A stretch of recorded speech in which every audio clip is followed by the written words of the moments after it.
on China in the EU and in India, I guess, very the Indians see it more as a dragon. We see it more as a panda sometimes. I have the feeling, and yeah, that's why it's very good to have this platform on China in the EU and in India, I guess, very. The Indians see it more as a dragon. We see it more as a panda sometimes. I have the feeling, and yeah.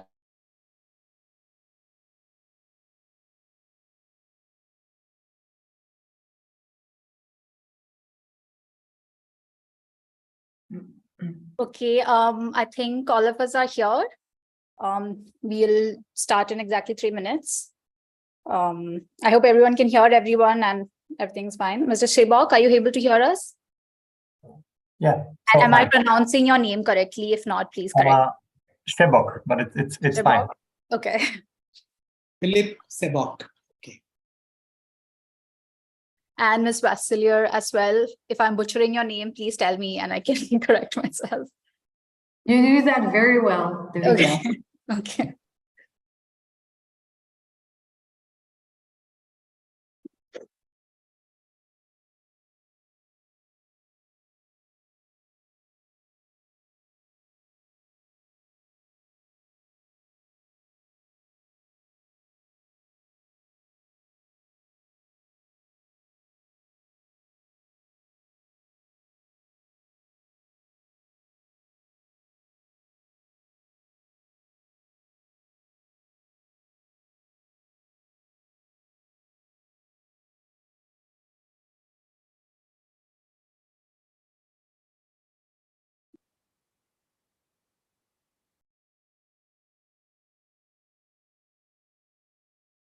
Okay, since everyone's here, I think maybe we can start so that, I mean, these things always a little bit go over time. So let's get a head start, I guess.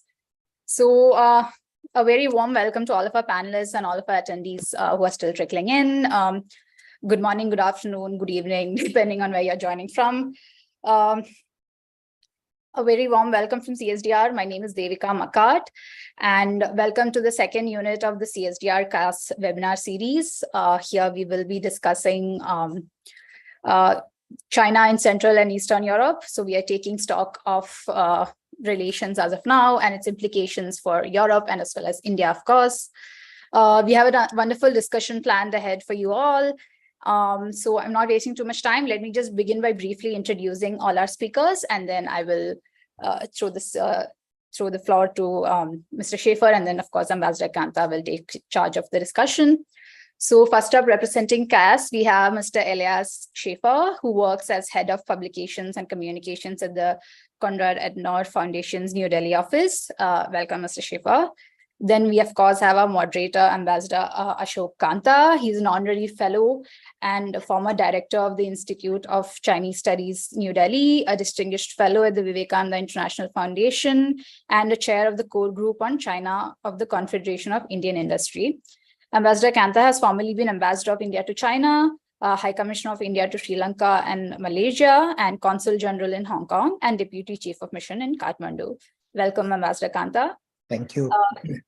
We now have Dr. Jagannath Panda, who's the head of the Stockholm Center for South Asian and Indo-Pacific Affairs. He's also director for Europe-Asia Research Cooperation at the Yokosuka Council on Asia-Pacific Studies and a senior fellow at the Hague Center for Strategic Studies in the Netherlands. Welcome, Dr. Panda. Thank you.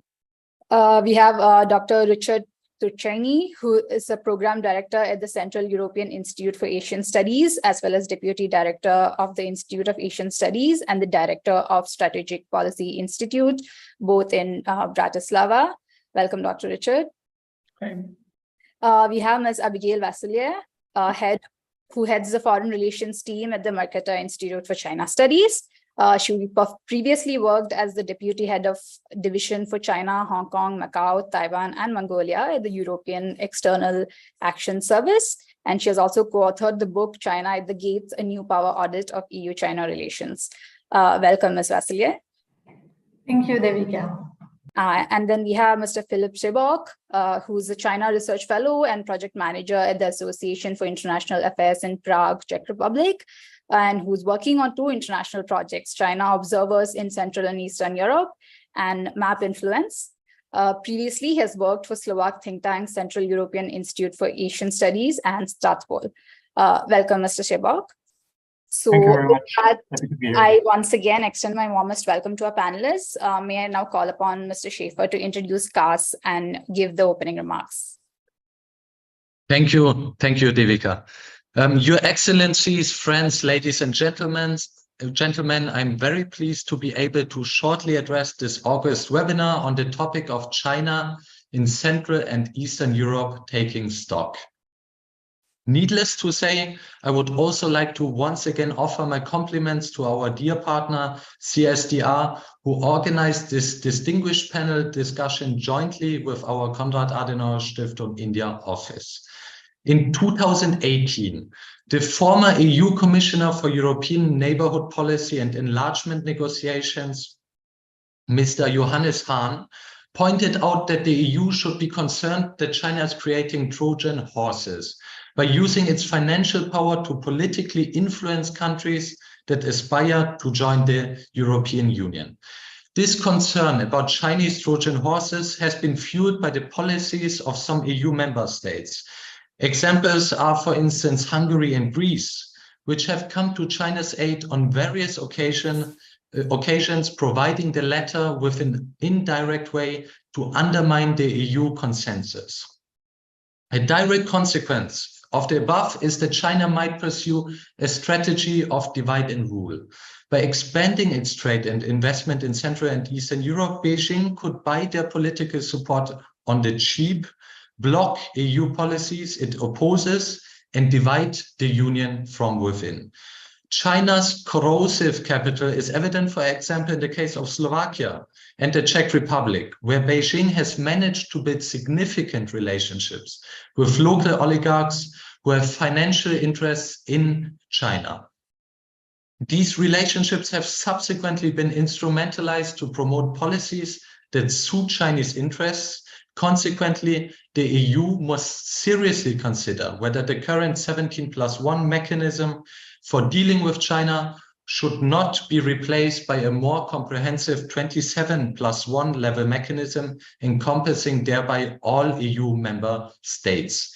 A topic I'm sure our experts here today would be happy to take up. However, the fact that such an EU encompassing strategy is easier said than done is evident in my home country, Germany, where also our foundation, the Konrad Adenauer Foundation, comes from. Here, our government has presented just this year the first ever China strategy, which has provoked very divided opinions.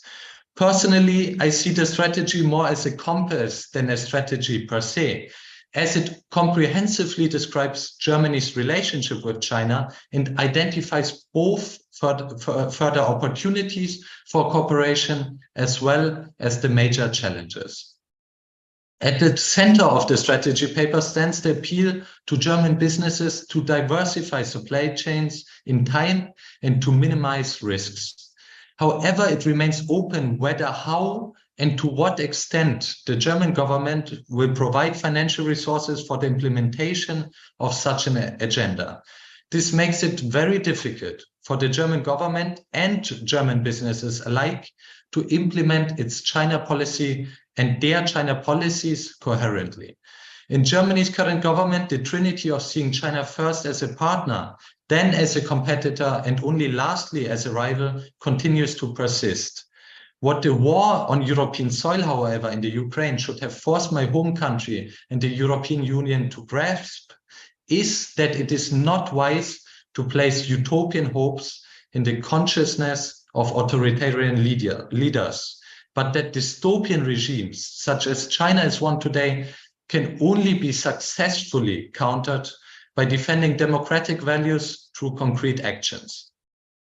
Long gone should be the times where we could simply remain prisoners of fear of an economic Chinese backlash in a situation where our intrinsic democratic values are under attack.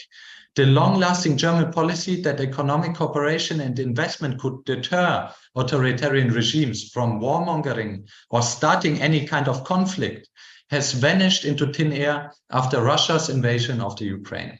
Still, however, we often see in Germany and other Central as well as Eastern European states, China more as a, so to say, friendly panda than sharing, for instance, the Indian view, which is quite common here of China as a dragon.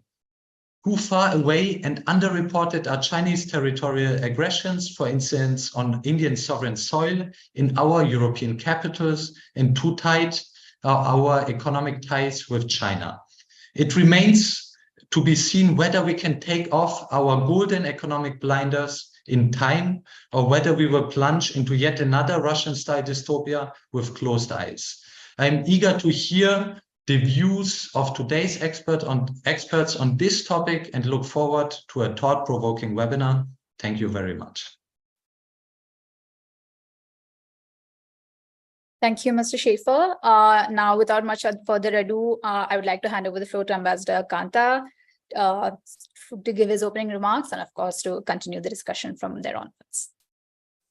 Thank you, Devika. So let me begin by thanking both CSDR and CAS for inviting me to participate in this international seminar on China and Central Eastern Europe, taking stock. We have a very strong panel, and I look forward to rich conversation later today.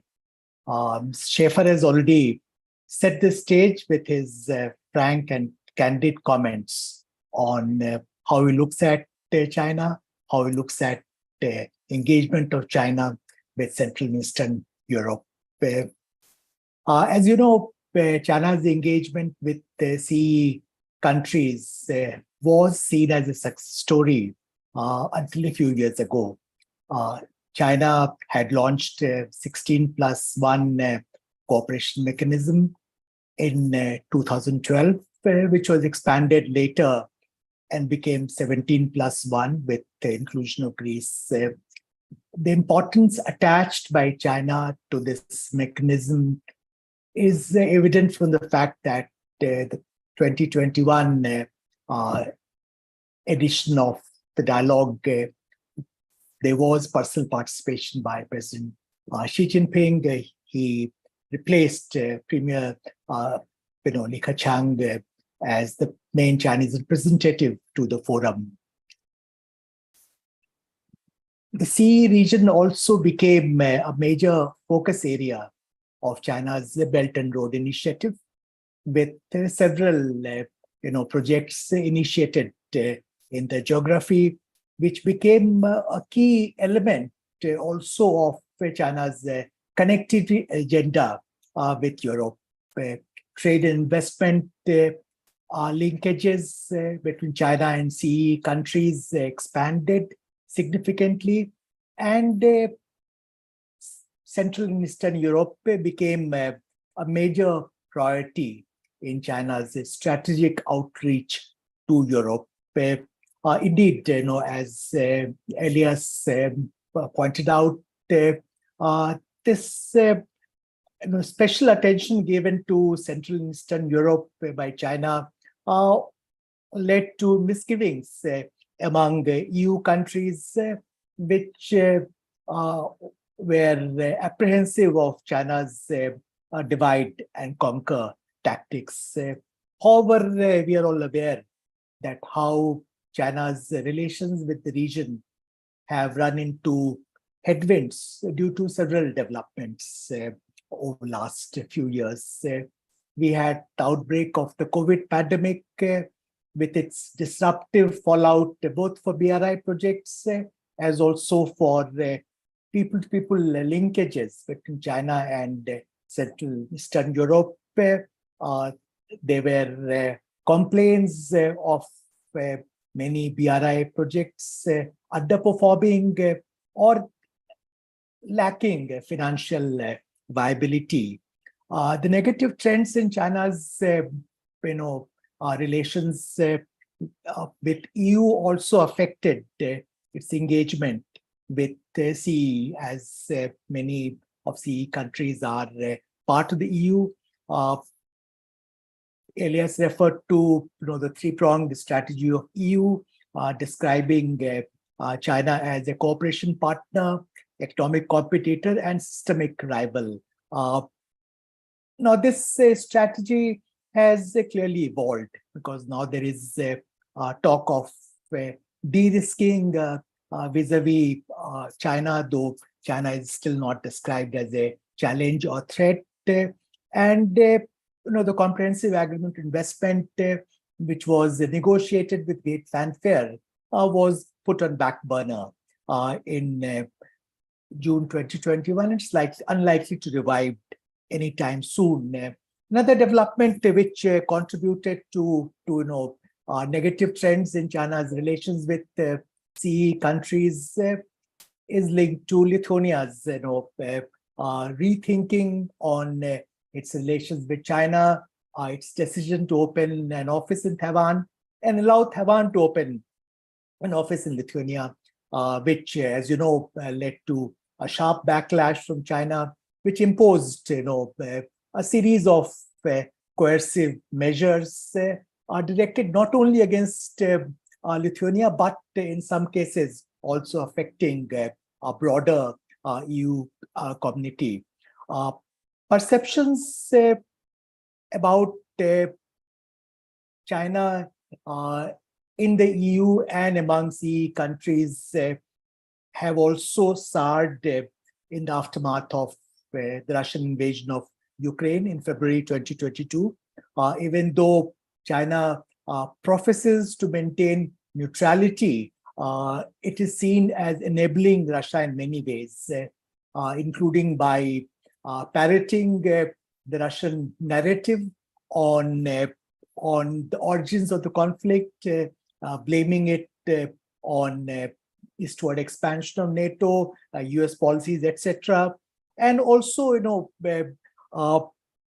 China's support to Russia through its enhanced engagement, for instance, through larger trade, larger purchase of hydrocarbon resources. The 17+1 mechanism has also been attenuated because first Lithuania decided to leave in 2021, and then in 2022, Latvia and Estonia also exited, and the Czech Republic announced that it's no longer an active member of the forum. In fact, in some quarters, the 17+1 cooperation mechanism is described as a zombie outfit. That may not exactly be correct, but the mechanism has also suffered from China's failure to address concerns Mr. Schaefer referred to, the fact that in EU there is distrust of China about its about its efforts to create what Elias referred to as Trojan horse, and thereby undermine the unity of EU. Today, we hope to take stock of China's relations with Central and Eastern Europe, achievements made by China, which are not insubstantial, challenges it faces, efforts made by China to address many of those challenges, impact of developments like the COVID pandemic and the Ukraine war, the state of BRI projects, and as Devika suggested, we'll also look into implications of these developments both for Europe and for India. To unpack this fascinating topic, we have a strong panel. I'll begin by inviting Dr. Jagannath Panda to make his opening remarks. I'll request all panelists to limit their remarks to 5 to 7 minutes so that we have enough time for a discussion thereafter. Jagannath, over to you. Thank you, Chair. Let me at the outset thank CSDR and CAS for this kind invitation, and great to see some of the known panelists with whom I worked previously. And thank you, Devika, for all the logistical arrangement, and great to meet Mr. Elias. Ambassador Kanta has actually given a good overview about the China's engagement with the Central and Eastern European countries. And I think that has really covered in a way a lot of grounds. So I won't be really repeating some of those, but those are actually unavoidable points that we from a scholar point of view, we need to discuss some of these issues in length. And I think Ambassador Kantha was really pointed when he said that we need to really today review how the Chinese approach towards the Eastern European and Central European countries has been. And I think that reminds me to that central debate that we are talking about China 10 or 15 years back, when there was a lot of focus on China's rise, and the previous president Hu Jintao was actually going for a go West policy and trying to open up China's business to the outside world. Those times, the China's engagement with Europe was really opening up. And I remember one debate, from my ideas a day when I was in Delhi, is that that time we started talking about whether China is really emerging as a trading power, as a smart power. And since that time, a lot has happened in the last 10 to 15 years. So therefore, I think the first fundamental point that I would be putting forward in front of all of you to rethink about when we take China's engagement into account with the Eastern and Central European countries is that what kind of power China is today when we take China's engagement with that particular region. I think one thing is becoming very clear, that China's rise was never peaceful, but China is definitely not a smart power that it used to be.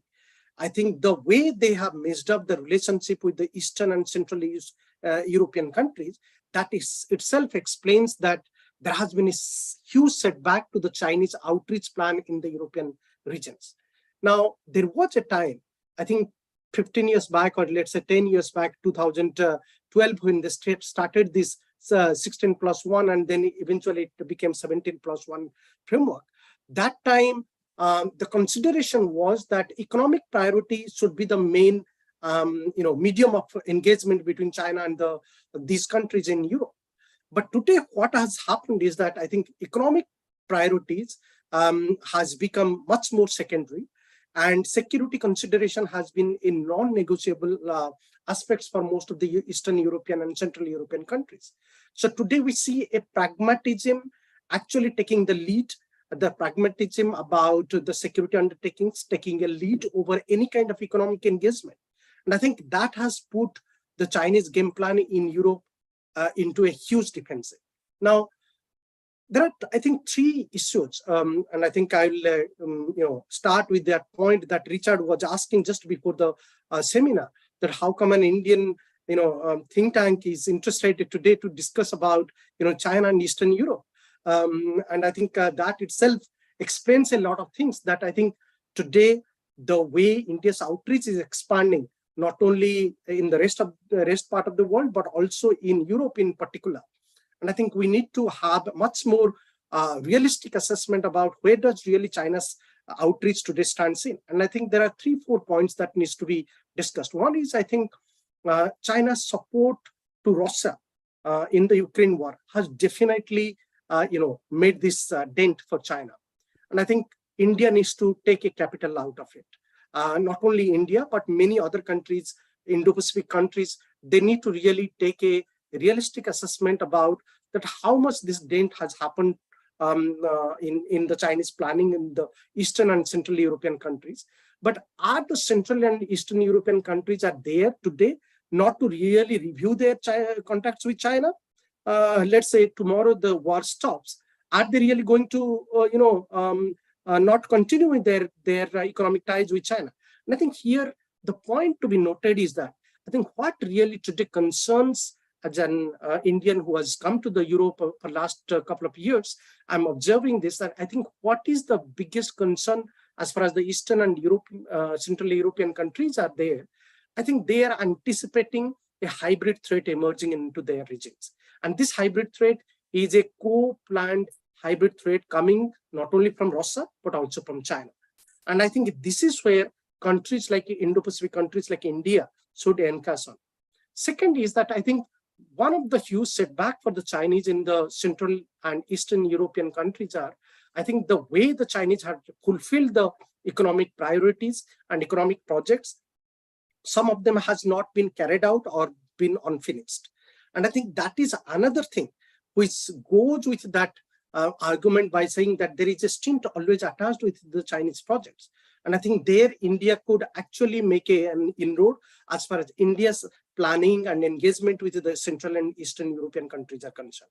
The third aspect is, I think what we are also seeing is a concern, and this is the genuine concern, that the Chinese have actually tried to influence the domestic narratives in some of the Eastern and Central European countries. And I think that also should be reviewed correctly. Of course, many countries, as Ambassador Kantha rightly pointed out, Lithuania was one of those countries which reviewed. Many other Baltic states are reviewing China's contacts. But I think Lithuania's, the way Lithuania actually tried to sever the contacts with China and then went to establish that, a representative office, naming it as the Taiwanese representative office, not Taipei representative office or Taipei Economy and Cultural Center, what we call in New Delhi. And I think that was a bold initiative by Lithuania. And I think that has set a kind of signal for the other countries in the regions to review some of the Chinese game plan. Now, my last point here would be that, are we here to believe that each one of these Central and Eastern European countries are going to sever their ties with China? Definitely not. And I think we know that Hungary has been quite pro-China, even though Czech Republic and Poland are the two other countries apart from Lithuania, Latvia, and Estonia. They are actually reviewing their ties with China. But I suspect and I strongly believe, I think given the kind of economic volume and the economic power China is, I think at some stage, post the Ukraine war, post China's some kind of normalization of its relationship with the European countries, China would definitely try to rebuild its contacts in the regions. Now, what does it leaves for countries like India and other Indo-Pacific countries? I think India is so far encashing in its engagement with Europe, particularly with the Eastern and Central European countries, on the fact that it had historically a good relations with Yugoslavia from the Soviet Union period. And we are a safe player, do not try to encroach upon other countries' domestic affairs. So that kind of stance does not really attach with India. But again, I think we have to be realistic that India still have a very limited diplomatic outreach, which needs to be expanded. Second, I think India's political outreach has really not been yet very strong, even though I could see that, our foreign minister, Dr. Jaishankar, is traveling quite frequently. Prime Minister Modi also traveled recently to Europe on many occasions, trying to, expand the networks of India in Europe. I think still the chapter is yet to be really going forward to a stronger place. Now, also for India, what is important to keep it in mind, and this is where, because I have been doing a project on Indo-Pacific countries outreach in Europe, vis-a-vis China's outreach in Europe, and there I am actually doing a lot of comparative study about India, Japan, and South Korea, because we cannot actually overlook Japan's outreach and South Korea's outreach in different parts of Europe, because these are the two main economic actors in the Indo-Pacific apart from US and Australia. So I think for India, what makes sense to also take into consideration how much Japan has a strong outreach in the Eastern and the Central European countries. In fact, we know for a fact that Japan has a kind of good networks with the Visegrad 4 group, that is with Hungary, Poland, Czech Republic, and Slovakia. But again, I think, and also we know for a fact that Japan's relationship with Visegrad 4 group has been problematic free, unlike with China's relationship with the Visegrad group or with the Central and European countries. But I think for India to also make sense, try to have that parity of understanding with Japan to some extent, trying to build the network with the Central and European countries. The second fact I would also mention here, as I am observing and currently doing some of this research, is that the Korean outreach in the Europe is expanding in general. Korea is emerging as a stronger defense player. But also what is more interesting is that Korea's engagement, even though it's still at a preliminary level, at a minimal level, Korea's expand, particularly the defense networks with some of the countries is particularly expanding, including Poland. The Ukraine war has actually done the trick. And I think there it makes sense for India to probably have a parity of understanding with Korea. I don't know whether it is possible for India to establish that kind of network, but given Europe's alignment or positive outlook towards Indo-Pacific, this is very much a possible scenario that we could encast upon. I'll stop here with this initial thought and probably invite your comments and questions later. Thank you. Thank you, Jagannath, for those opening remarks. You have made a number of important points. We'll come back to them later during our conversation. Let me now turn to Abigail and request her to make opening remarks.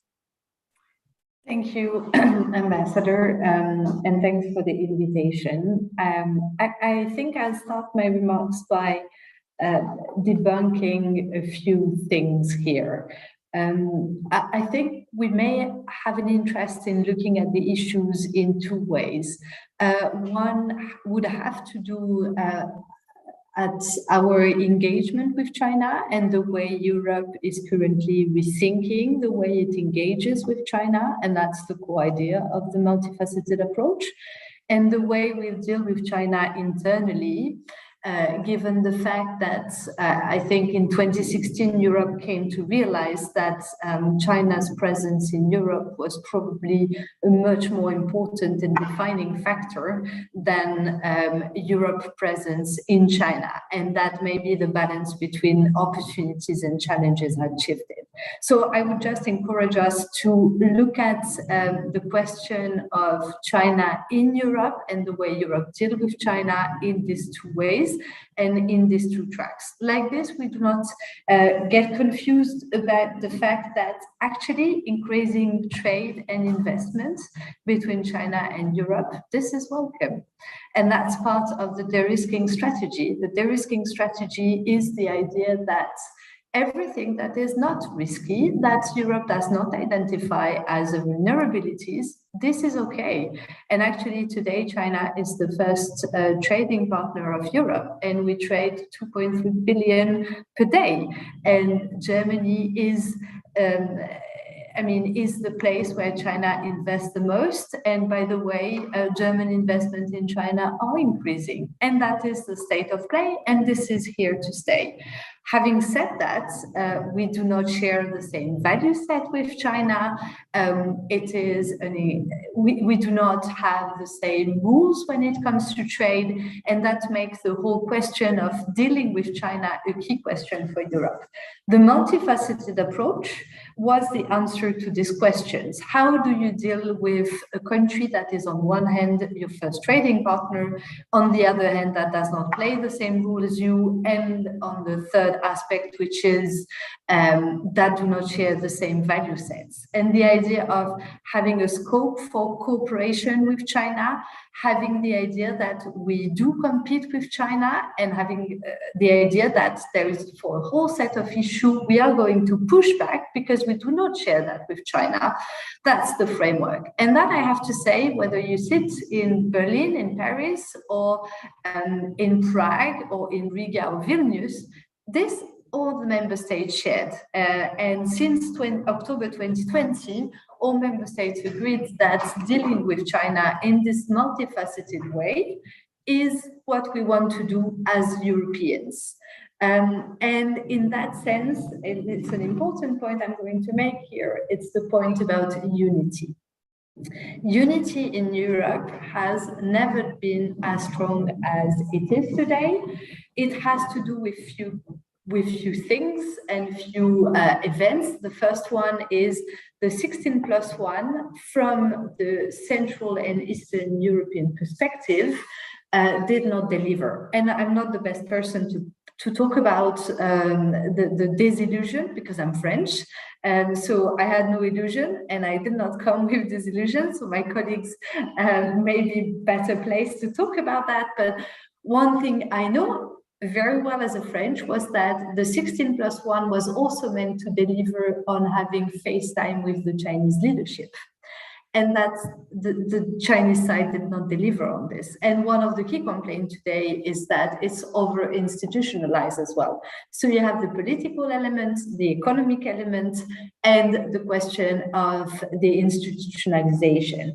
Overall, it did not deliver. That's why some member states decided to pull out of it. But to be honest, and I've been sitting in Brussels for 5 years, this did not have an impact on our capacity to be united when it comes to either engaging with China or dealing with China internally. And there, once again, let's just differentiate these two things. The question of the economic coercion over Lithuania, just one point, there is a WTO panel that is ongoing, and that will be deciding where and how we deal exactly with that. But at the same time, yesterday, we saw the European Parliament agreeing on the anti-coercion instruments, the ACI, which is a very important step and show the fact that the EU is dealing with trade distortion and the question of trade coercion through the WTO, and we are committed as Europeans to maintain a trade rules-based order. And on the other hand, a very important point is Europe is equipping itself in dealing with trade partners that do not play the same rule as us. And this, I think, across Europe, there is a good level of unity that building up our resilience, dealing with our vulnerabilities is a priority today. The ACI is one instrument among many that the Europeans are putting in place. And for me, that has to do with the question of de-risking. And once again, all trades is not concerned by de-risking. Yesterday, the Commission came out with the 10 areas that we judge critical, where member states will have to assess the risks they are facing and the vulnerabilities they are facing vis-à-vis these 10 areas. And this will have to do with China, but also Russia, but also Turkey. So it's not only the question of dependencies and vulnerabilities is beyond the China context. It's a question of us as Europeans realizing that we need to deal with risks from a broader range of actors. I think as regard what has changed as well, there will be a post-war of Ukraine policy, European approach to China. I think the position China took as regard the war in Ukraine is simply unacceptable, and that you will have all the chancelleries sharing this assessment. But if you sit in Paris or in Berlin, this has a different echo. China providing an economic lifeline to Russia has a different echo than if you sit at the border with what war is today. And I have to say, this is something that will completely reshape the way Europeans approach China. We are already see these tremendous changes ongoing. I'm not sure how far this is going to go, but one thing is clear, there will be an after the war in Ukraine, and this after will be a lot depending on the way China position itself, but also, you know, and here we are with Indian colleagues, also India. For Europe, the war in Ukraine is such a changing parameters in the way we see the world that all the relationship we have with the rest of the world is going to be reshaped through the lens of the position these countries have taken in the context of the war in Ukraine. And the way China is providing a lifeline to Russia, that is unacceptable for Europe. I'm just going to come back on, does China presence in Central and Eastern Europe matters in Brussels?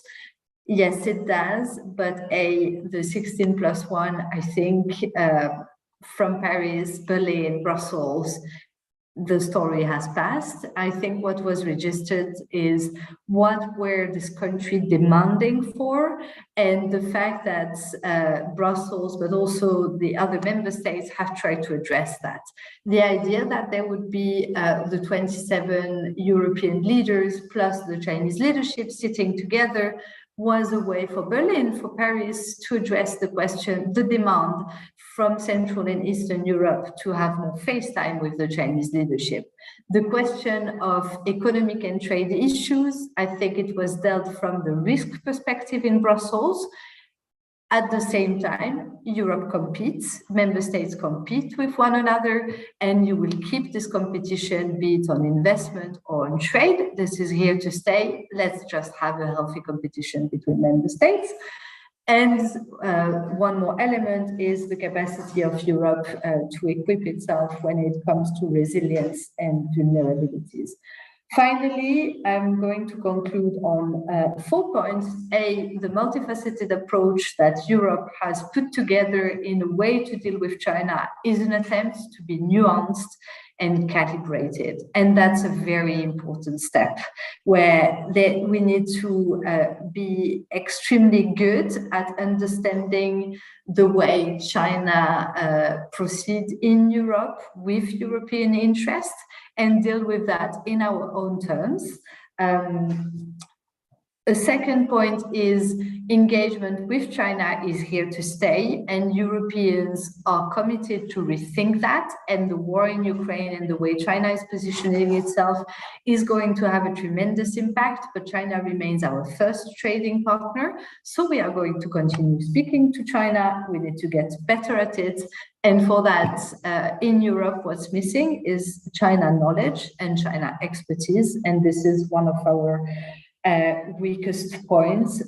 Finally, the war in Ukraine, Russia's aggression towards Ukraine, is a factor that is reshaping Europe today, and that's going to reshape all our relationships, including the one with India. I'm going to leave it there. Thank you very much. Thank you, Abigail, for locating China's relationship with Central and Eastern Europe in the larger engagement with Europe, and also for highlighting the critical importance of how other countries deal with European concern with regard to a Russian invasion of Ukraine. We'll come back to many of those issues later. Let me now turn to Dr. Richard Tulchani and request him to make his opening remarks. Thank you very much, Ambassador. Thanks a lot for inviting me and for organizing the event. I think it's very interesting discussion also because we have, well, I'm sort of first representative of the region we're talking about. So I'm originally from Slovakia, based in Czech Republic, actually same as the next speaker, Philip, who will come after me. But it's great to hear about, let me simplistically put it as Western European perspective and also kind of perspective from India.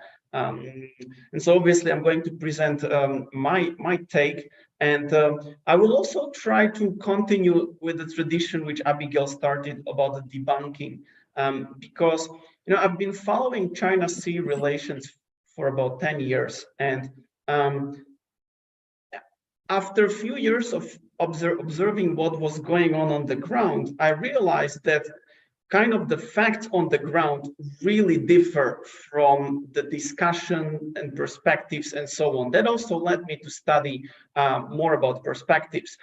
So in a way, my main points I want to make in this talk, kind of probably the main point, and it might be provocative, is that China is much less important in Central and Eastern Europe than probably most people in this seminar think, okay? So when we talk about China's influence in this region and China-CEE relations, they are important, but not so critically important as maybe many people here think. And that's not to say that some maybe participants can leave now because the topic is not important, but I think it's also fascinating how, maybe the idea of China in this region kind of attracts people. And then I think that often they may even give China more credit and more power and more influence than China actually has. And so I think it's very important to look on the ground what's happening and then kind of question what we think we know. And then, so I will try to give some also the factual basis in terms of trade, investment, loans, and so on. And I hope that that will help to debunk maybe some of the assumptions which are taken here. So first of all, and I will also try to link it to what some previous speakers mentioned. So first of all, China-CEE relations really started to develop very rapidly around 2012, 2013. And, some people might say that China picked this region as kind of a very important partner, kind of the specially, uniquely important partner. I would argue exactly opposite. I would argue that this was and still is uniquely the region where China has uniquely weak position in the world. In no other region in the world, China has, there is such low trade shares, export shares. Chinese investments in this region are lower than perhaps anywhere else in the world. The same applies to Chinese loans and to other aspects. So China actually started this diplomatic offensive 10 years ago to, in a way, increase the influence in this region so it's not so critically low. And I will also say that China was not successful economically speaking. China was very successful in terms of the PR, and that's also as we see in this seminar that 10 years later we still talk about that. And so China certainly created a lot of expectations, a lot of hope, and as Abigail also mentioned, the look from the region is that pretty much none of that materialized. So, I even had an article in actually an India-based journal, which was called China and the Frustrated Region, which really explains how this region got frustrated with China because those kind of expectations really were not materialized. So let me kind of mention a bit about the economic leverage or economic position of China in this region. So when 10 years ago, 16 CEE countries started engaging China, most of them did so for pragmatic reasons. After 2008 financial crisis, they wanted to diversify their economic partners. They hoped that they could export to China and that China can invest in their economies. 10 years later, none of that happened.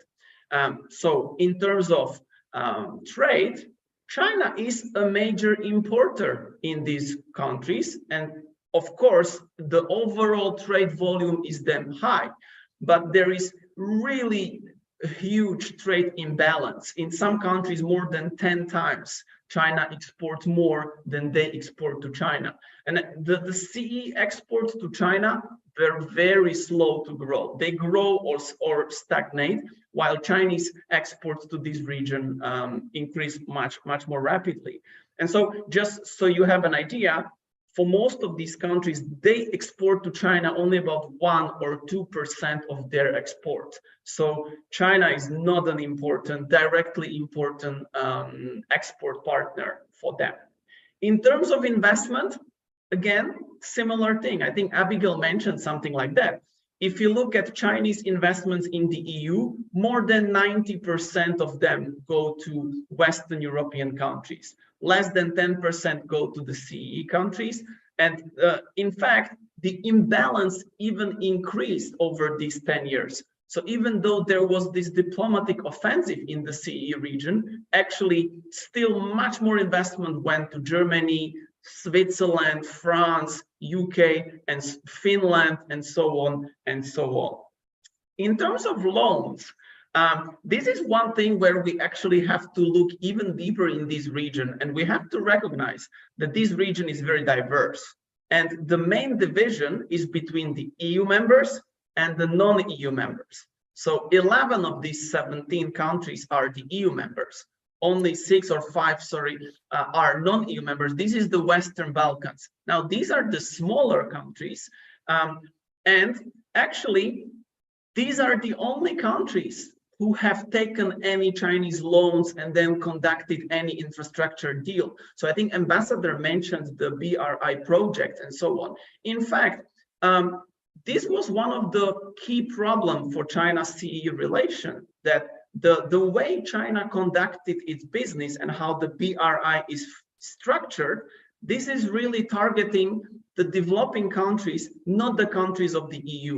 And so that's why people might be familiar with the project in Montenegro, in projects in Serbia, maybe in Bosnia. These are non-EU members.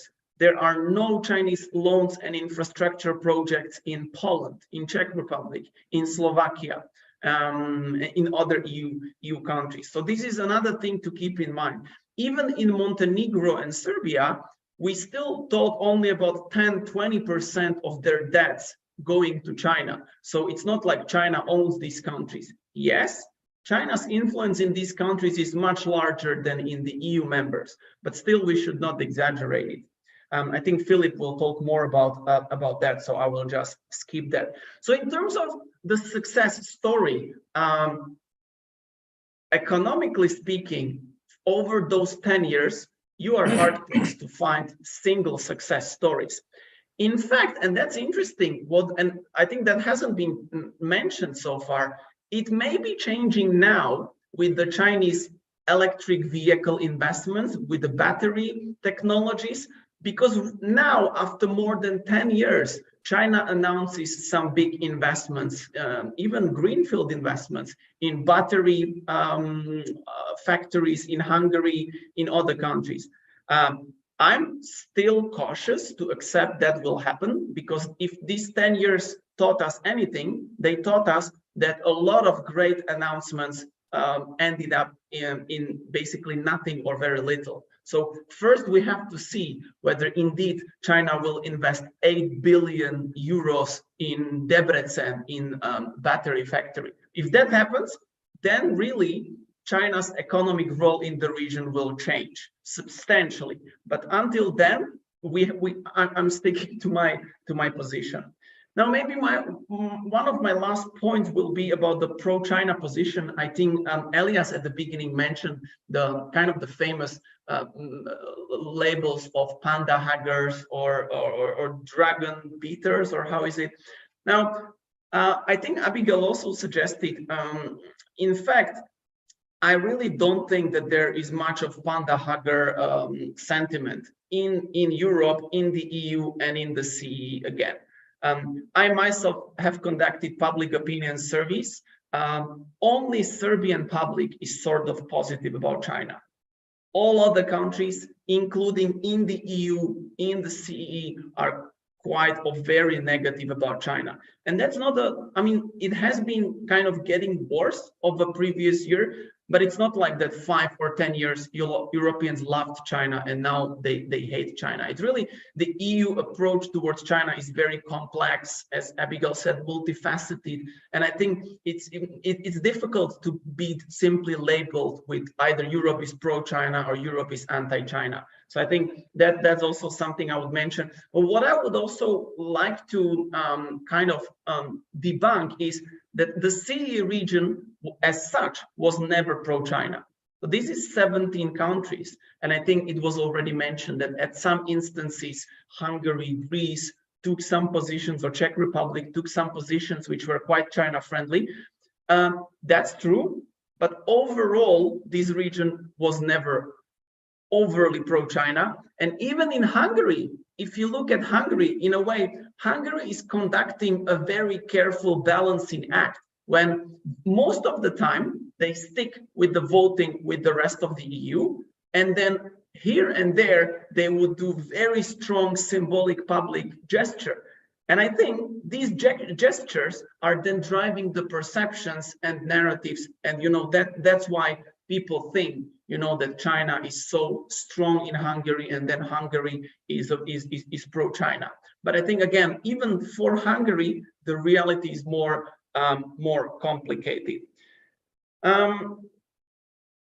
To conclude, I actually do think that 17+1 is basically a zombie mechanism. I don't see anything happening around.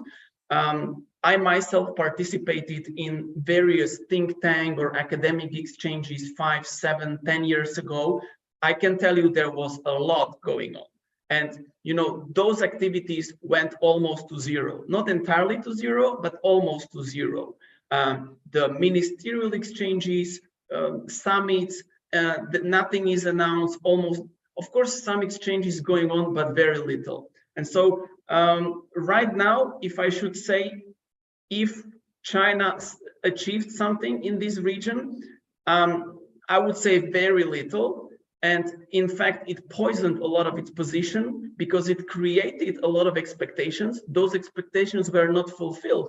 And now if China shows up after COVID, it would be even more difficult for China to find anyone even to talk to them. So actually now the CE countries sometimes are even more skeptical of any engagement with China than the Western European countries. So I think I will finish here. We'll have, of course, a discussion. I'm also happy to make some links to maybe Indian role, how, what lessons learned India can take, but I don't want to take more time now. Thank you.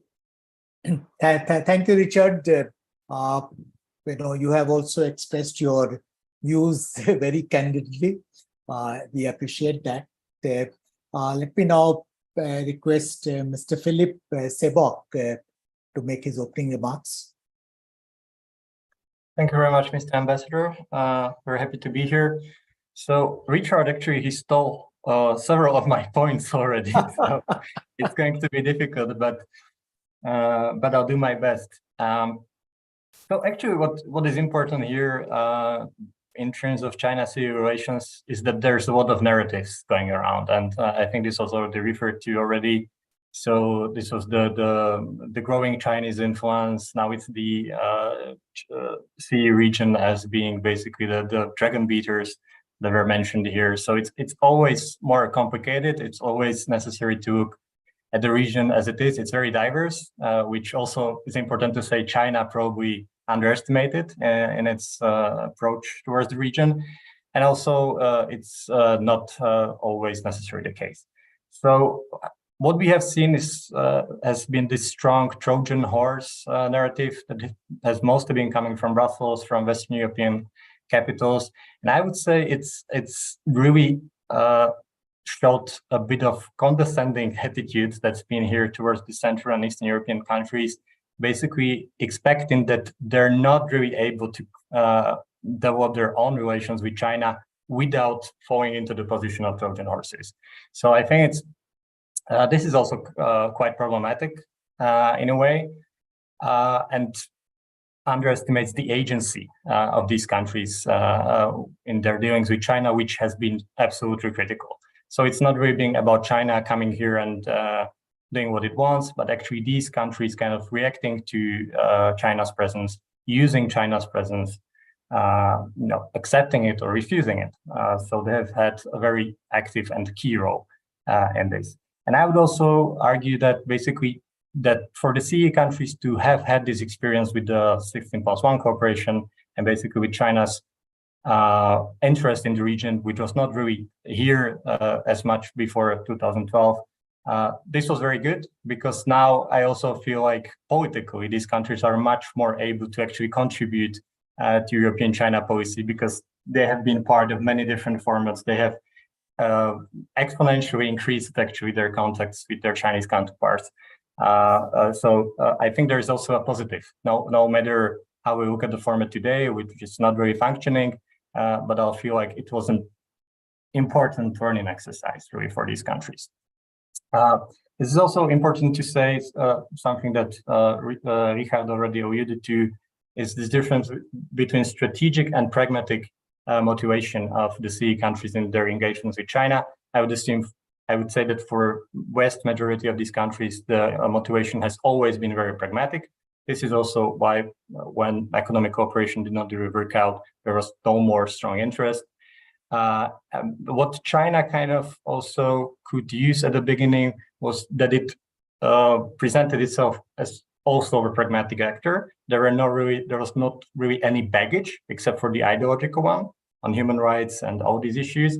But we have seen also this change because with China's reaction to the war in Ukraine, China is already also inserting itself into strategic issues. So if we talked about that before, China could be seen as like solely an economic actor in the region, this is no longer the case. And we're not just talking about the position on the war, but look at the Sino-Russian statement on the European security architecture, where basically China supports Russia's efforts to rebuild their architecture. And this is something that relates to vital security interests of countries in Central and Eastern Europe. And this is kind of new. So China can no longer say it's just a pragmatic economic actor.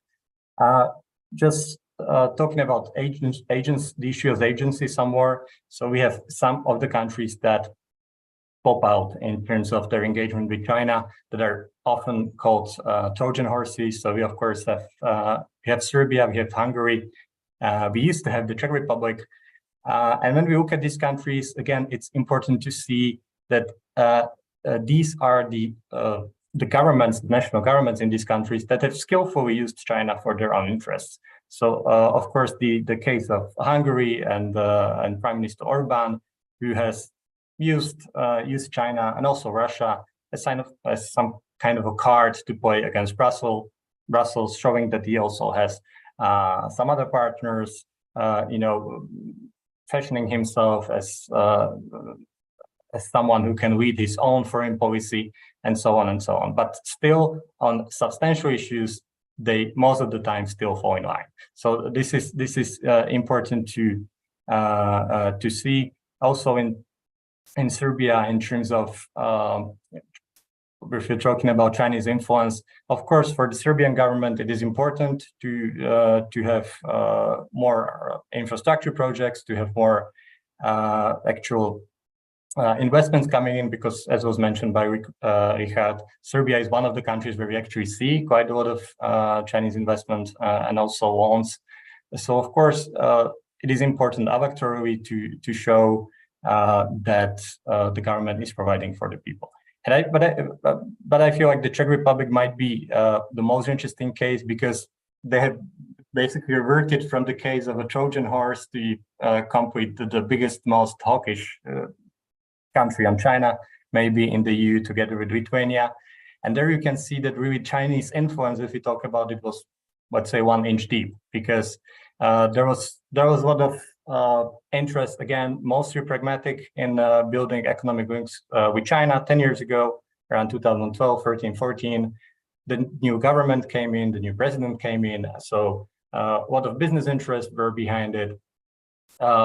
When actually not much happened, you could see that even the erstwhile supporters of China in politics or in business, they basically lost interest.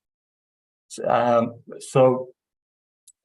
then with the coming of the new government in 2021, they basically only confirmed what was already there, the trends that were already on the ground, and they reverted also rhetorically, let's say, the Czech stance on China. Now you have, and when you think about it, you actually see that again, these were the Czech political and business actors who were keen kind of mediating the Chinese presence and mediating Chinese influence, if you want to talk about it, in the country. When they lost interest, when they were no longer there, suddenly you have nothing to talk about. So for example, in the Czech Republic, compared with 2016, the high point, the visit of Xi Jinping to Czech Republic, with now, where basically there's almost nothing at all happening in Czech-Chinese relations.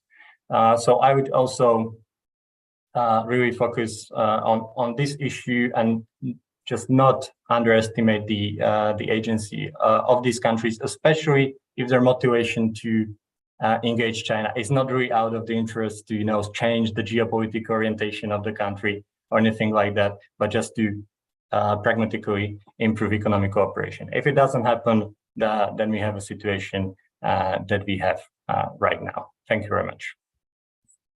Thank you, Richard, for your comments. And also for pointing out that the CE countries have their own agency, and that describing them as Trojan horse or describing 17+1 as Trojan horse may not be warranted. If 17+1 mechanism is a zombie outfit, it can't be Trojan horse at the same time. Two are somewhat contradiction in terms. Well, we already had excellent opening remarks, very substantive, but I think we have exceeded the time allotted to us. So Devika, how do we proceed further? Do we have some questions from the audience? So we do have some questions from the audience, but I think we can use the next half hour you can pose some of your questions, which we were going to do in the moderated discussion. And then we also have questions coming in from the audience. We already have a couple. So those who have questions for each specific panelist, just drop it in the Q&A box. Yeah. Let me begin with Jagannath. Jagannath, you talked about China's inability to fulfill its economic commitments, including in context of BRI. And one got the same sort of assessment from most of the speakers today. I wanted you to reflect on the issue whether China can do course correction, whether it can through other instruments it has launched, like Global Developmental Initiative, Global Security Initiative. It can complement its ongoing projects under BRI. Whether BRI is going to get a second lease of life in CE region, or that's not going to work out. So what do you expect will be China's course correction, if it's going to materialize? I think it's an interesting question in the context that I think when we are talking about Xi Jinping's global developmental initiatives, civilizational initiatives, and security initiatives, I always hold the view that, if you see critically or very clinically some of these initiatives, they are not entirely new. They might sound in the context where we are today, given the complexity in the Chinese domestic setups, in the Chinese economy, following the Ukraine war, Indo-Pacific power politics. Many things might appear that, okay, Xi Jinping and the Chinese outreach might be something new, coming up with something new. But if we see and review this very clinically, these are more or less the extension of what the Chinese have been saying for the last 2 to 3 decades. So I don't necessarily see that their outreach plan is going to be entirely different. But while saying that, I think what we need to keep it in mind is that BRI is one of their prestige projects. So they would like to definitely make it count that at least it does not really become a grand failure. At least in some part, it becomes a success. Now, where does BRI in terms of its scope and future in the European continent, particularly in the Central and Eastern European countries, really maps out in coming times? And I think a lot will depend how the countries in Europe in totality are responding. And I think I will take one point that Abysmal was mentioning, is that I think the Ukraine war, in principle, in some context, has unified the European continent at a grand level. Even though there are many voices, a lot of different voices on many issues, including Russia and China, but on a grand totality, there is a unified voice that China is definitely emerging as a greater concern. Now, whether to that extent it is a concern and to what extent it is a security threat for the entire European countries, that has to be seen. But one thing I could feel it, that I think the Chinese are already making a lot of initiatives to rebuild their networks. Now, what are those initiatives? I did see that they did send some delegation to Brussels.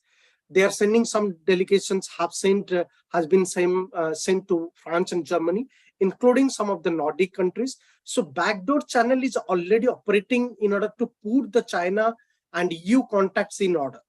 Now, we know for a fact that neither EU will give up on China, nor China will give up in its connection with EU, because China sees EU as a broader narrative of the European Union, as a broader narrative of its Western discourse, where it can make a dent.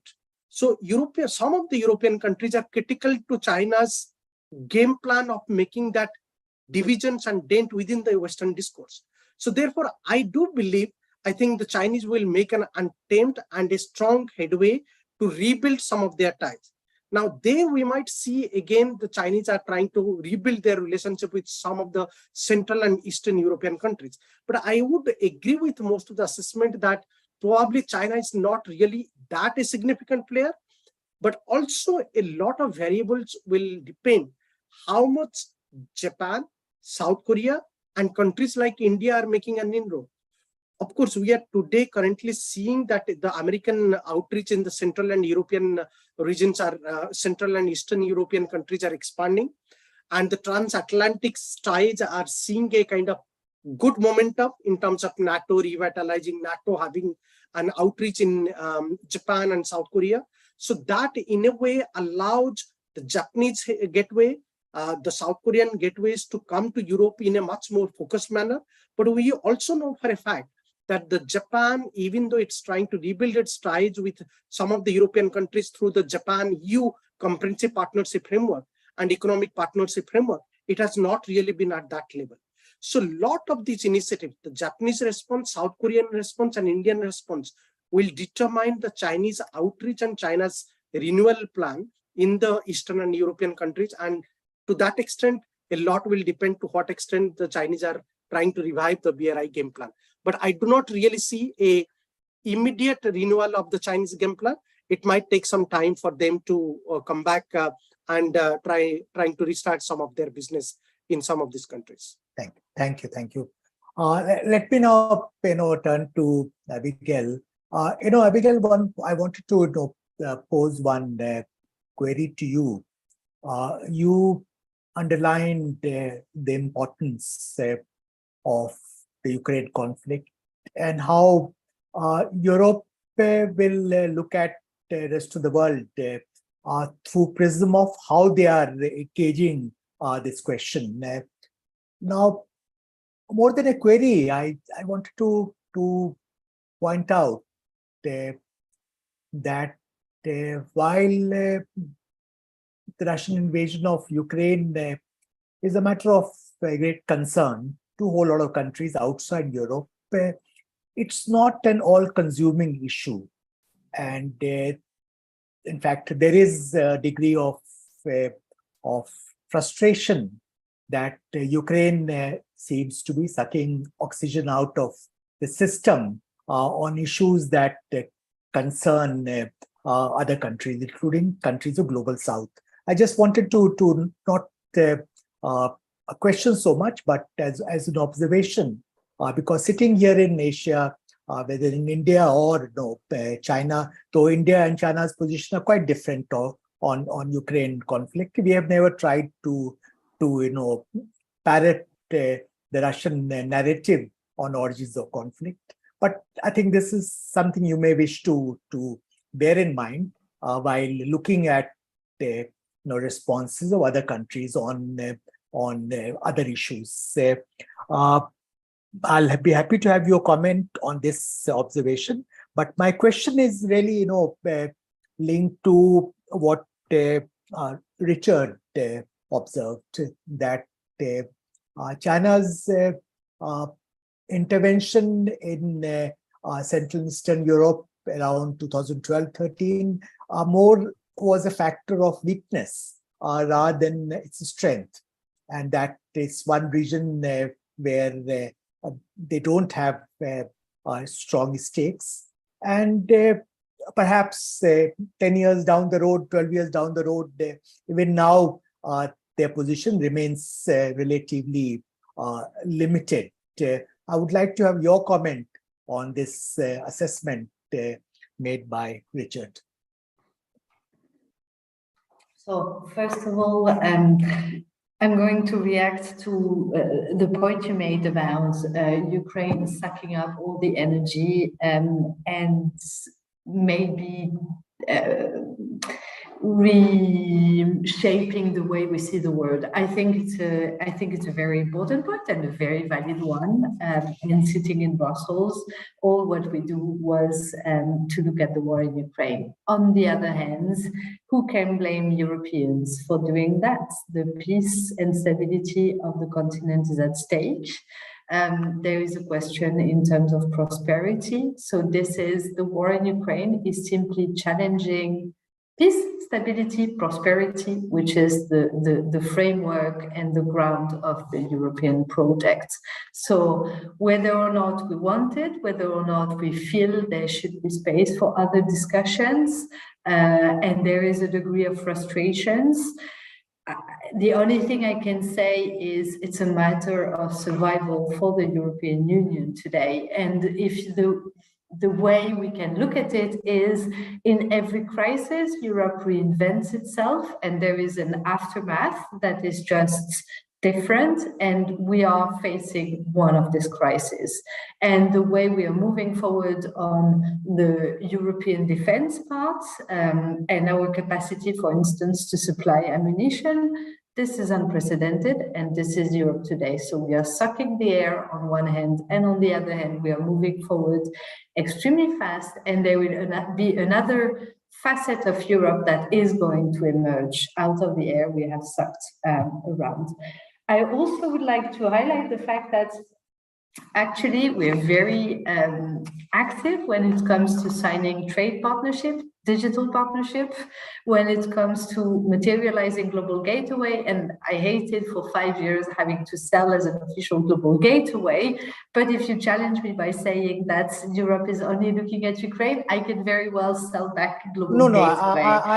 I didn't suggest that. No. Look, I think my point was simple that, preoccupations are different in different parts of the world. Let's materialize IMEC, and then we will be extremely good at looking elsewhere. So let's come up with something, and I think there is a lot as well we can do with India, but this we can leave to another part. To your question of 10 years after 2013, where is China's presence? I think Richard and Philip are much better placed than me to answer this question. In my view, the presence is limited, and I think they both pointed at the fact that a lot has to do with the narrative, and that's a very important point they made, meaning the presence we see concretely is extremely different from the narrative that is being pulled out. It took, I think, European capitals a while to realize that, and that's why when I made my initial point, highlighted the fact that the 16+1 was an issue for European capitals. It was an important one because of the idea that Commissioner Hahn put by saying a Trojan horse, which was the question of to what extent EU competence could be undermined, to what extent this could create break of unity. But I think Richard, Philip, and myself, we have said unity is at its best these days, including when it comes to China questions. The Trojan horse never materialized. And if you look at cases where countries have taken a softer stance on China, there are not so many. We basically went to cyber sanctions, to human rights sanctions in a record time. So we build up an entire resilience agenda in a record time. So unity is good. I'm going to respond to one question on the chat, which has to do with decoupling. It's just to highlight the fact that Europeans are slightly allergic to the term decoupling because we do not decouple. I think there is too much trade ongoing. There is too much interdependencies between our economies. to decouple, and that's not the intention and will not be the intention. We are de-risking, which is something very different, and it's looking at the areas of trade where we see risks. I encourage you to look at the recommendation that the Commission pulled out yesterday, which literally lists the areas where we see risks. And that's it. And now it's for member states to look at the way they assess risks in each and every capital. And finally, I want to make a last point reacting to what Dr.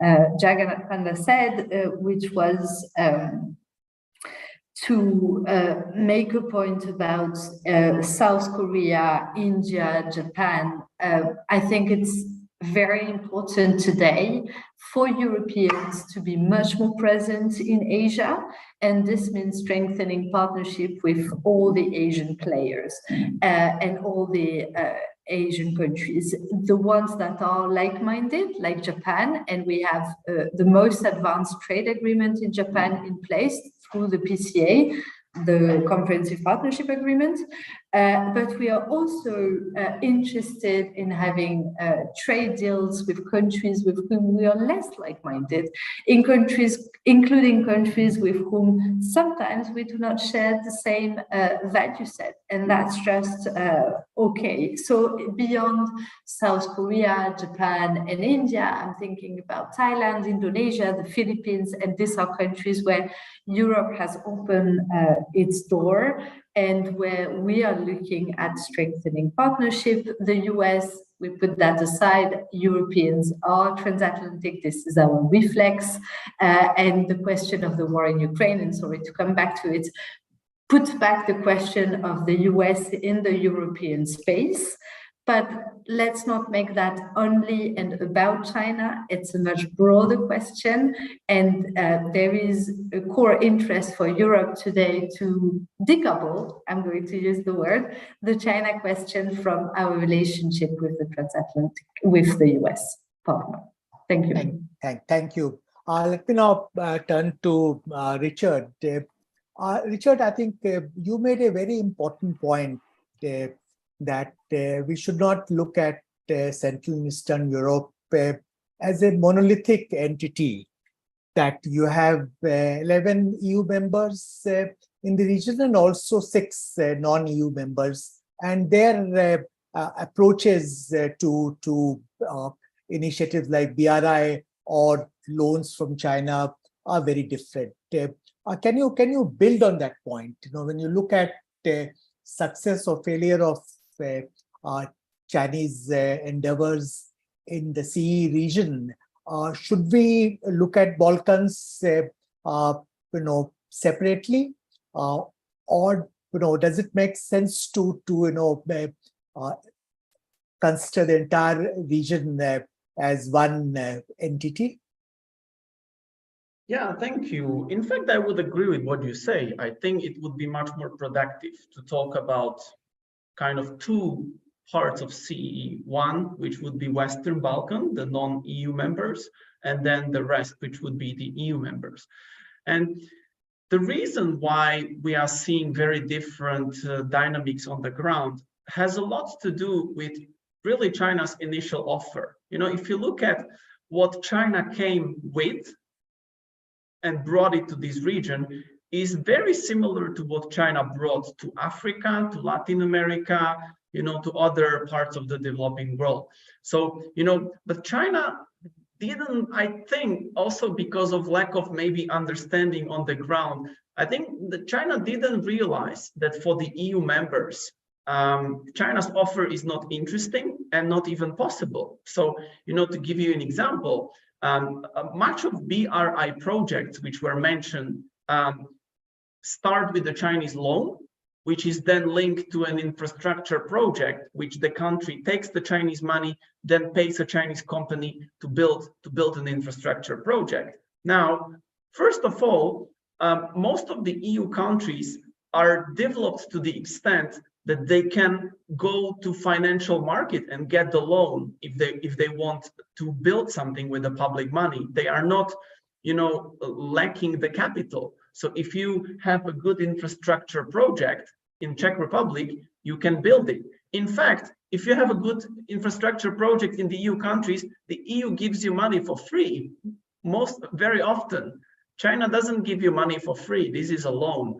And so if you're a Czech Republic or Slovakia or Slovenia, the first option is you build your infrastructure with the EU funds. If you don't get EU funds for that, you can still go to financial market where you most of the time get money for cheaper price than China offers, and then you can use this money to pay any company, not the Chinese company. The third thing is that the Chinese condition that you have to link this money to the project and to Chinese company is against the EU rules. We have the competition, and when you have public finance, you need to have a tender and you need to pick the best offer. And so if you're building, let me give you an example, a bridge in Croatia, you do a public tender and you pick a best offer. And it happened to be a Chinese company in the case of Croatia. So you had an EU funding which picked the Chinese company. But you also saw that the highway between Budapest and Belgrade, even though Hungarian government was politically pushing for it, 10 years later, still that project didn't materialize because it's just not possible. And even Hungarian state being so China friendly, even they didn't push it through. So this shows you how badly designed this BRI offer was for the EU countries. And as Abigail said, it took a few years for politicians, for people in this region and also around the EU to realize what this Chinese offer included. And then really there was a lot of frustration that little will come out of it. So I hope I answered the question of this difference. But that's why we saw these projects in Montenegro, in Serbia, because those countries don't have financial alternatives. Their access to EU funds is much more limited. Their financial health is worse. That means that if they go to financial market, to a bank, it's more difficult for them to get the loan. So the Chinese offer then becomes more interesting for them.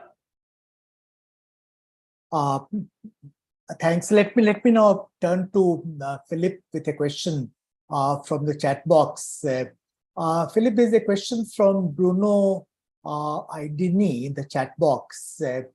Essentially, he inquires whether we can see an offensive 2.0 from China to sort of entrench itself or retrieve ground in Central and Eastern Europe. What is your thinking on that? And do you think that China has learned some lessons from its experience in the CEE region over last decade, including the fact that when it seeks to operate in EU member countries, there are certain norms and requirements they must abide by, as Richard pointed out. Thank you very much, Mr. Ambassador. So these are interesting questions. I mean, on the political front, when we're talking about an offensive, what we have seen, there have been several diplomatic missions in the past 2 years, basically after the invasion of Ukraine, and also related to the current situation of the China-CEE cooperation format, where the Chinese envoys, special representatives for China-CEE cooperation, with the delegation, they came to different countries in the region, and basically what they have stated were their goal was to basically gauge the sentiments in the region. So there have been some efforts on this front to see what really is the view in the capitals on China's position on Ukraine and on the future of the format. And I would say that maybe one of the lessons, if we're talking about the lessons, the fact that we're not seeing that much in terms of the China-CEE cooperation is maybe one of the lessons that China is already implementing, that it might be smarter to not do that much, to not have so many different formats happening at the same time, to basically put the cooperation on a lower level. So there's, a summit has not happened for 2 years now. There's been a talk about a minister level summit. That also has not happened.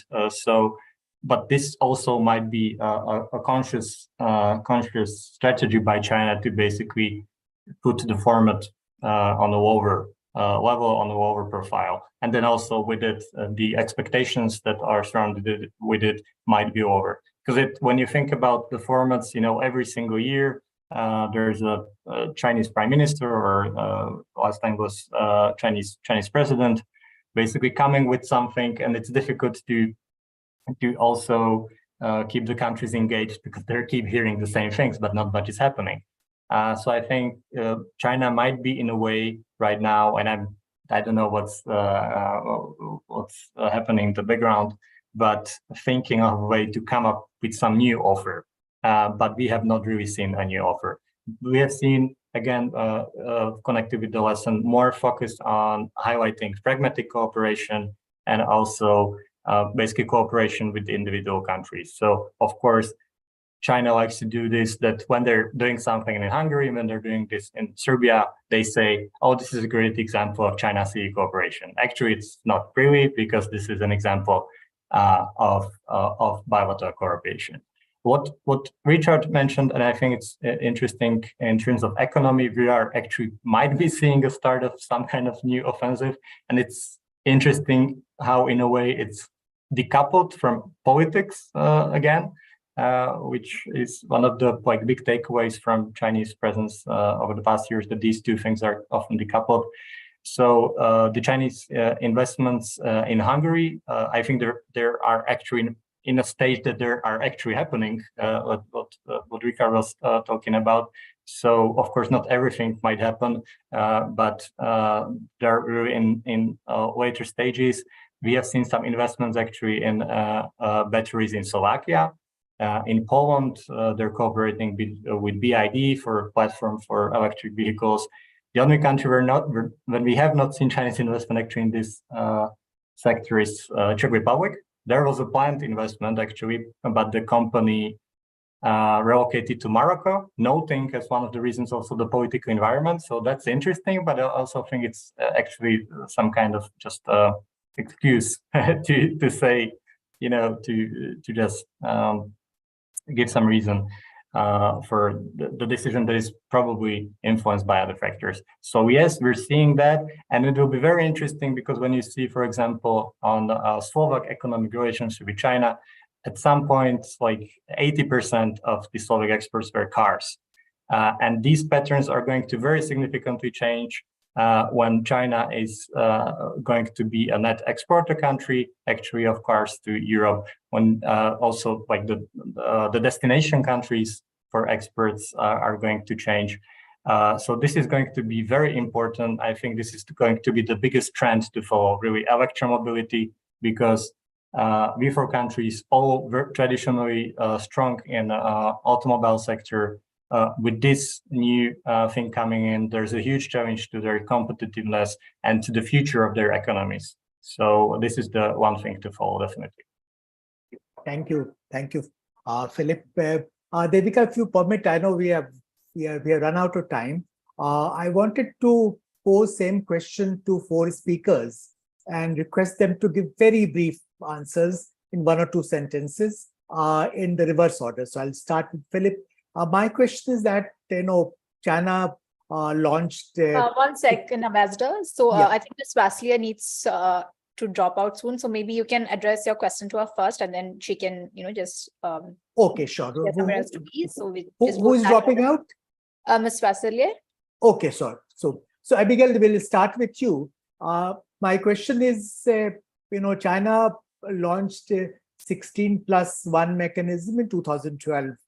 We are in 2023.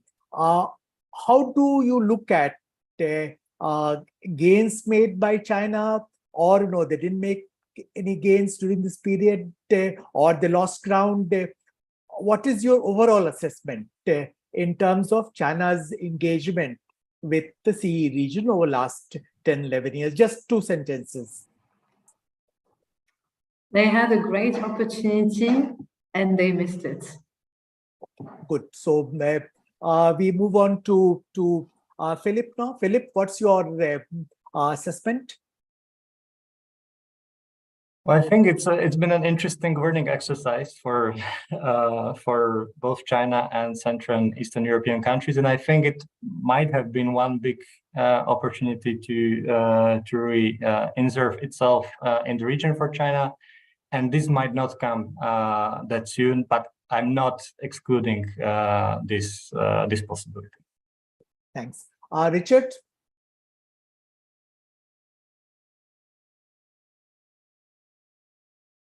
The question is, what is the assessment? No, my question is that, 11 years after 16+1 cooperation mechanism was launched, how does the ledger look like for China in terms of gains made or ground lost or basically stalemate?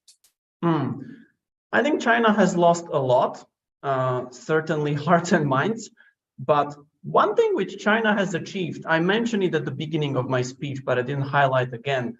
China managed to put itself as a relevant actor in the region. I mean, we are discussing it here, which I think is a success from China's perspective, that it kind of managed to achieve something, even though there is not that much substantial going on the ground. Okay, Jagannath, finally to you. Your time. I would say that the 17+1 platform that China created was more of a trial and error platform for China for last 1 decade or so. I think this platform has given China a lot in terms of learning. So we might see a Chinese comeback to Europe because, as I mentioned, Eastern and Central European countries are in a way gateway for China's outreach in the Western world. Because China cannot dent with the US much, so this is the platform. So we might see China coming back, but in a different version. But this is too early to say. Thank you. Well, let me conclude from my side by making just a couple of observations. One that listening to speakers. It comes across quite clearly that it has been a learning curve for China in terms of engagement with Central and Eastern Europe over the last 11 years.